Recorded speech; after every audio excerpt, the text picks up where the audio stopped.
আপনি বলেছিলেন যে আওয়ামী লীগ নির্বাচনে আসুক, তারা রাজনীতি করুক, এটা আমি চাই। জি। আগে আওয়ামী লীগকে ডিসিশন নিতে হবে তারা আসলেই রাজনীতি করবে কিনা, তারা আসলেই রাজনীতি চায় কিনা। কারণ তারা যখনই ক্ষমতায় গিয়েছে তখন তো তারা রাজনীতির বাইরে চলে গেছে। প্রথম পিরিয়ডে শেখ মুজিব সাহেব জীবিত থাকা অবস্থায় তো তিনি বহুদলীয় গণতন্ত্রকে একদম শেষ করে দিয়ে একদলীয় বাকশাল কায়েম করেছে।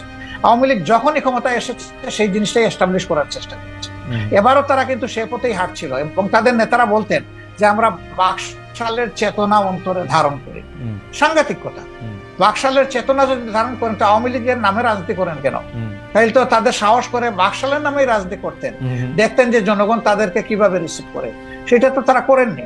এই জন্য আওয়ামী লীগ আদৌ রাজনীতি করবে নাকি ফ্যাসিজম করবে আগে পত্রপত্রিকা যেটি ছাপা হলো আওয়ামী লীগকে ক্ষমা করে দেওয়ার ঘোষণা জামায়াতের আমিরের, অনেকেই বলেছেন যে আপনি হয়তো খোলা মনে সাদা মনে সেই ক্ষমাটি ঘোষণা করতেই চেয়েছেন, কিন্তু পরে যখন আপনার দলের লোকেরা বা আপনি ফিরে গিয়ে চাপের মুখে সেটি আবার একটু বক্তব্য অন্যরকম করছেন। বিষয়টি কি ঠিক? মোটেই না, আমি মোটেই না। আমার বক্তব্য টুইস্ট করা হয়েছিল, সেটাকে আমি ক্লিয়ার করেছি।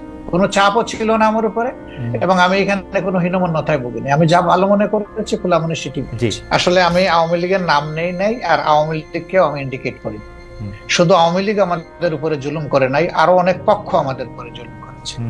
দল হিসাবে আমাদের উপরে যে জুলুমটা করা হয়েছে, যেমন ধরেন আমাদের নিবন্ধন কেড়ে নেওয়া হয়েছে, আমাদের প্রতীক কেড়ে নেওয়া হয়েছে, আমাদের অফিসগুলা সিলগালা করা হয়েছে, আমাদের শেষ পর্যন্ত তারা দিশাহারা হয়ে আমাদেরকে নিষিদ্ধ ঘোষণা করেছে। এই যে কাজগুলা দলের উপরে যে জুলুম করেছে, আমরা বলছি যে এটা প্রতিশোধ আমরা নেব।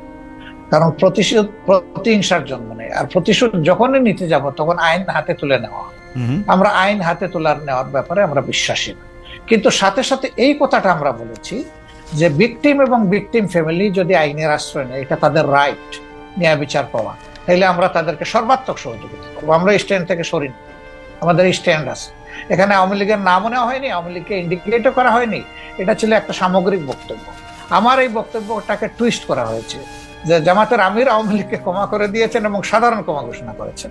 প্রথমটা তো নাই, দ্বিতীয়টা করার আমি কে?